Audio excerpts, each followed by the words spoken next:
Hello everyone and welcome back to another Minecraft tutorial. We are out here in this lush forest. I have found a beautiful building and we must not be too distracted by its beauty because it is home to that should not be. It is the vertical slab in Minecraft. That's right, we're in vanilla Minecraft 1.12.1. Everything that you are seeing here is doable in survival Minecraft. There are no fancy tricks apart from the trick that allows you to make the slab, right? Right, because slabs are normally horizontal. And there's no way to place them vertically against the side of a block. They'll always place like this. However, as you can see, we've got some blocks here sticking out the side of the building. They are vertical slabs. And in this video, I'm going to show you how I put these in here and how you can use them in your own Minecraft world. So what if I told you that all you needed was a fence post or a cobblestone wall, and then that you needed to go to the end dimension, you need to kill the end dragon, go to the end islands, conquer an end city, kill some shulkers, make a shulker chest. Yeah, this is actually a kind of endgame technology in a way, because you need a shulker chest to do this, unfortunately. But if you're in the position to have one of these, then that's great. And if you haven't gone and conquered an end city already, there's a great adventure ahead of you.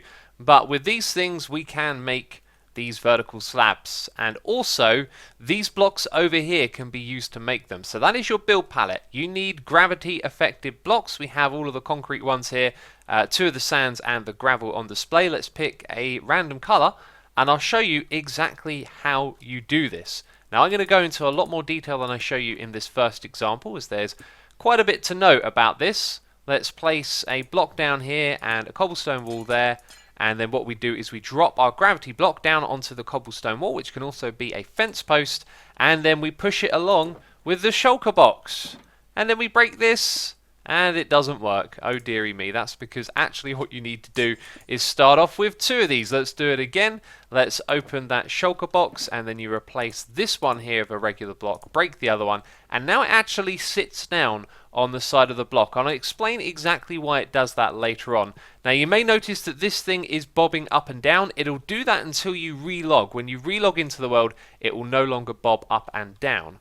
I've logged back in, everything is fine with the world. You can see this block is no longer moving about, it is perfectly static, and we have created ourselves a vertical slab. Now there is a lot more to note about this technique than what we've seen already, and I'm going to give you a quick example of that before we go over this thing in depth. So let's set up another one of these. I'm going to drop this thing down on top of it, and then I'm going to tap the shulker box open for just a second like that, and you can see we've moved the block over a tiny amount, and it will actually rest on that block. And again, it's probably going to bob up and down. We can relog to stop that. So you can look at this one or two ways. This is even more than a vertical slab. It's almost a whole block diagonal out, or you could look at it as a panel on the inside here that's only come in a little bit as well. So there is a lot of flexibility with what you can do with this technique.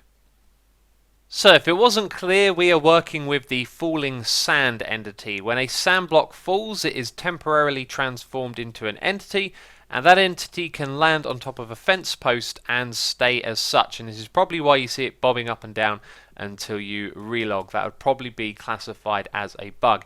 Now you saw when I did this earlier that if I open it like this and then remove this block, the sand is going to fall down, it's going to snap to the block, and we haven't made our vertical slab. And this is because the shulker box pushes it out all the way across, so it's exactly halfway across this block. However, I believe it stores it as being technically closer to this block than the other one, which causes it to snap to it.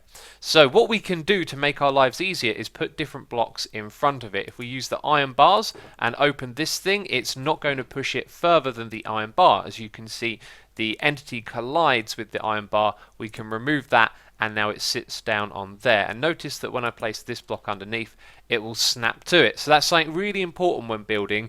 You got to plan, and basically if you're going to add these vertical slabs, it's going to be one of the last things that you do, as breaking blocks around it can cause it to pop off. So you can see by using a fence post we can get it to come out that far. If we use a cobblestone wall, we get it that far, and a chest just a little bit, and all of these will rest on top of the block directly.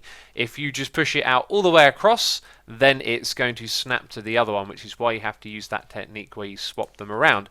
I've already pointed this out, but you can create a whole bunch of different distances that it gets pushed out by, because of course you can just open this for a little bit or a little bit longer. This stuff is also affected by height, so you can see I've selected a group of different blocks with various different heights. If I open this just a tiny bit, because remember, if I open it all the way out, it's going to try and drop on top of this block. You can see it will drop down to that height. So let's do a few of these together. So they've all been pushed out a little bit, some more than others. If we go in and break the fence posts behind, they will happily rest on top of these blocks. And I forgot about that. Yeah, that thing likes to get an update, but it can still sit on top of it. And even the carpet, it'll actually be sitting on top of that. So you can do some pretty interesting stuff with these blocks, right? And you're probably going to be typing in the comments about other blocks here that I've missed out. I know there's more blocks with different heights. Two of them that I tried this on, though, they didn't work with. The mob head and the flower pot. When you relog, it's likely that the entity will actually pop off. But for the other ones, these things would always stay permanently in the position that they were in. The next thing to show you is how to stack these blocks up, and this can get very tedious if you want to do it with an actual half slab sticking out. So what I recommend doing is using the iron bars.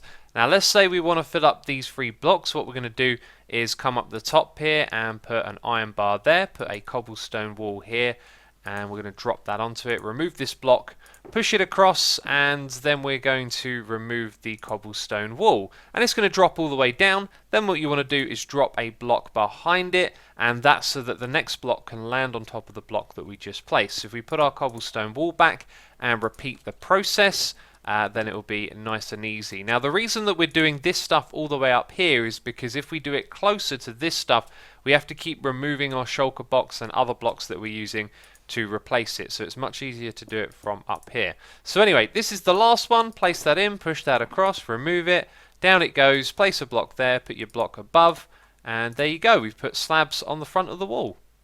And just in case you're wondering, no, this doesn't work with anvils. As you can see, that clearly isn't resting on that block. Yeah, I know, it looks like it works. Problem is, when you relog, these things can pop off. Unlike the other blocks, which will always stay there, these ones are a little bit finicky, so I'd avoid using this on the anvils. Last of all, I'd like to say a massive thank you to Fixie for putting together this beautiful build for us to demonstrate the vertical slab with. Down the bottom here on the outside, you can see some of them sticking out from the building and through this archway as well. It looks pretty fine. If you'd like to check it out in Minecraft yourself, head over to play.xisumavoid.com. There are instructions on how to get to the plot with this build in the description box below.